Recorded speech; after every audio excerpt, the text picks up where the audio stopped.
welcome Mr. Dave On! How's it going, everyone? My name is I'll be your host. Thank you all for coming tonight. I appreciate it. I've been watching a lot of movies lately, and I realized something about the early 80s and the late 80s and early 1990s is any conflict that you ever had with anyone in the 80s or early 90s could be solved by just going and challenging that person to an extreme sporting competition at some time. That's how we solved all our problems back then. Remember that good old days? You had a problem with the boss at work and you just challenge him to a ping pong match or something like that. And then if you won, he never could bother you again. And that's how it worked. I remember it's true because in 1987, Jason Dane, my bully in grammar school, he pushed me down in the playground at school. And I said, you know what, Jason, I've had enough of this. I challenge you to an extreme sporting competition. I am challenging you to a windsurfing competition. That is what I'm doing right now. And he never bothered me again because he died in a horrible windsurfing accident. So, good for me, not so good for his family. But I came out on top in that equation. Great. Glad you're all with me. Ran across an interesting situation earlier this week. I was walking around on the south side of Chicago, and a gangbanger pulled a switchblade on me. And I said, dude, that's so 80s. And when you say that, they'll usually still go ahead and stab you with it. And then he said, who's bad? So if you ever run into that situation, don't do that. Elliot Spitzer, huh? What's up with that? Elliot Spitzer, governor of New York, and caught in a sex scandal. A heterosexual sex scandal? Come on. 22-year-old girl? Boring. No 16-year-old page? No random guy in an airport bathroom? Come on. Even in their sex scandals, the Democrats make the Republicans look like douchebags. Somehow. I was listening to Rush Limbaugh the other day. I like punching the dashboard of my car while I drive. Rush Limbaugh was saying that the 5 most obese states in the nation are also the 5 poorest states in the nation. And he attributed that to the fact that we give all these free food stamps away to poor people. Yeah, I'm sure that $150 a month is really helping him out, you fucking jerk. But I actually, as a white man, I believe in slavery reparations. I think it's a good idea. I was really thinking about it. Well, first of all, I'm from a Jewish family, so I'm still waiting for that shit from the Egyptians. So, but this is the thing, is, so black people, you owe me money, all right?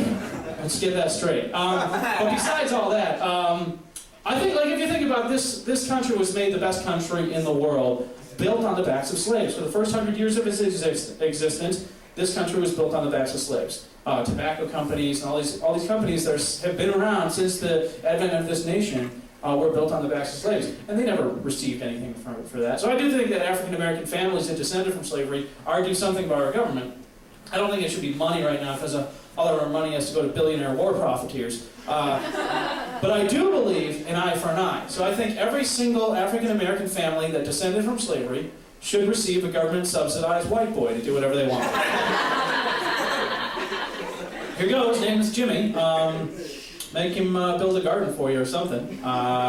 Here's a whip in case he gets out of line. And he likes Cheerios. And then white parents could use that as leverage against their kids too. Like, Jimmy, if you do not clean your room, we are going to give it to the Jacksons. And they killed their last white boy, so up to it. I won a $10,000 shopping spree the other day. Woo! Yeah. It was at the Dollar Tree, so anyone needs any grape fig or Virgin Mary candles or plastic frogs or shitty picture frames or 18 coloring books, talk to me after the show. I will hook you up. I've taken up a new hobby though, I call it put pocketing. You see when I'm on a crowded bus or train, I like to shove things into unsuspecting people's pockets when they're not paying attention. It's like the idea that later on some guy will be like, what the hell is this? An NSYNC keychain, where did I get this? You have to stop for gas in Mississippi. It's kind of a long state. So fuel up at the border, drive around the entire state, or drive right into the Mississippi River, you're going to be better off because you don't want to stop for anything in Mississippi. But the last way to stop for gas in Mississippi, the guy behind the counter takes one look at us and goes, You boys don't look like you're from around here. No, sir, we're from Chicago, actually. But what do you do up in Chicago, boy? I'm a stand-up comedian. I got a joke for you. Why did the gay chicken cross the road? I don't know. Why did the gay chicken cross the road? Because we don't want no faggot chickens on our side of the road! I got another joke for you. Why did the black chicken cross the road? Hey, sir, can we just get these Skittles and pump down? The wild berry kind, they're very good. And then I slipped an instant keychain into his pocket. So I win. I realize I said the word faggot. I know that's a bad word. You're not supposed to say that. It's kind of taboo. But I was saying it in the context of an idiot Southerner, so I mean no offense to homosexuals, but plenty of offense to idiot Southerners. I just don't understand why we still have homophobia in this country. It's the year 2008, and we still have people that are incensed that there's gay people that even exist. I was at a bar a few weeks ago, and this guy at the end of the bar hears my friend say that he was gay, and he goes, "Man, how the hell how can you hang out with a faggot, man? How can you hang out with a faggot, man? I don't like to think about two men having sex with each other." Okay, well then why are you thinking about it? I don't know how you can do that, man. These fucking faggots are all sucking each other's this and touching each other's that and all holding each other by the fire and falling asleep in each other's arms with their bare, hairless chest pressed up against bare, hairless chest, all their stubble against stubble and kissing each other on their soft man lips. It's their musky scent. I mean, it's faggots. I hate them. They are beautiful. I mean, gross and wrong. And I don't spend too much time at the shower, at the gym, looking at other men's junk. I hate fags. Like, dude, relax. You know, I can hang out with a gay guy, I can sit down at dinner with a gay guy, and I can be friends with a gay guy for the same reason I can sit down at dinner with my grandparents. I know they had to fuck sometime, too. I just don't want to think about it while I'm putting gravy on my mashed potatoes. Especially if it's country gravy. See, gay guys are cool and easygoing and laid back and fun to be around because they don't have to put up with women's crazy bullshit all the time. Which consequently is the same exact reason why lesbians are twice as pissed off as regular women.